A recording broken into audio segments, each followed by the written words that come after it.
Hello, ladies and gentlemen, I'm the Victorian Cowboy, and welcome back to The Witcher, the Blood of Elves book club. Blood of Elves is written by Andrzej Sapkowski. It's translated from the original Polish. I've got one of the trade paperback editions that I've been reading to do this. Today we're talking about Chapter 6. We're talking about the second part of it. So after the Council of Kings and Leaders and Governors and all those, well-to-do, fancy, rich people plotting through the end of the chapter, which will leave us Chapter 7 for next week. And it starts out with Cohorn talking to the Emperor Emil van Emrys, or I think I got that right. I didn't write it down on the first page of my notes, so of course I don't have it. The Emrys van Emirs, that's what it is. I reversed the two. Anyway, and we find out that there's a hit out on Geralt that gets placed, and the idea of squashing a rebellion and, just some more of the political intrigue and how Yennefer is safe right now. But anyway, we get to see all of that. We also get to see the Black Knight from Ciri's Dreams comes back. He's been in prison. He's failed the Emperor somehow. There are some issues there. And it's left up to the imagination why he was there. My guess would be something along the lines of the sheer brutality and the failure to capture Ciri in the process of that escape. Now, granted, this could be a different knight with the same helmet, but I would assume that the helmet being so ornate is unique to this one individual or his family. Though he is a very young knight. So, at least it said he was young. So if it was the one from Ciri's Dreams, he'd be, if he was 20-something at the time, he'd be in his low 30s. As opposed to the governor of Sintra right now, Cohorn, I believe it was, who is sitting there, and is now required to go to a public execution and take care of some of this stuff. So we get to see just the workings there. And we get to see how other characters view the Emperor and interact with him. So, we also get to see Ciri is still having these dreams, even though she's working with Yennefer. And of course, Nenneke and Yennefer don't agree on how to handle Ciri. So she's being put through the ringer by Yennefer. And there's certain doors inside her mind, inside that world of magic, that Ciri doesn't want to pass through, but I'm pretty sure she's going to end up having to unlock some abilities in herself. But once she does, there's no going back from them. Much like there's the talk of, one of Yennefer's main driving factors is she can't have children, nor can Geralt, but that's a big deal for her. We still have yet to see Yennefer and Geralt together in a scene in this. We've seen the letters, we've seen how we've seen how Geralt thinks about Yennefer, but we haven't seen the opposite. We haven't actually gotten much time with Yennefer. We had her at the beginning with Dandelion, and then we had her in these couple of scenes here with Ciri. Now, we also find that Philippa is working with Geralt, at least to an extent, because they're trying to bait out Reince. So they go to this charlatan, and Philippa essentially destroys his mind to get the information they need.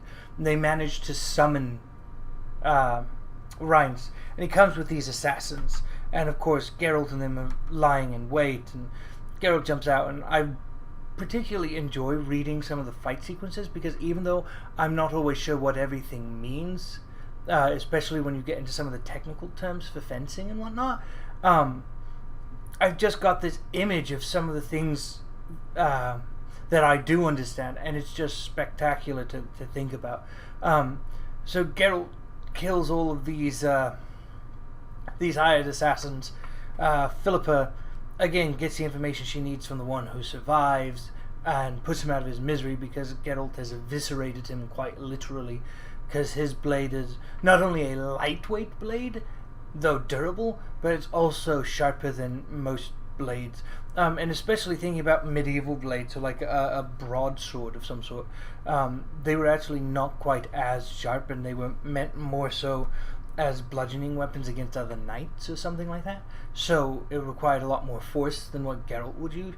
Though Geralt does get wounded in this. He gets nicked, he realizes, in the initial battle, only when he's beating Reince to death with his fists, at which point Reince manages to run him through, and that particular section ends with Geralt passing out after confronting Philippa about why did she stop him from attacking or catching Reince, only to point out the fact that he's legitimately at the point where if he does not get aid, he's going to die.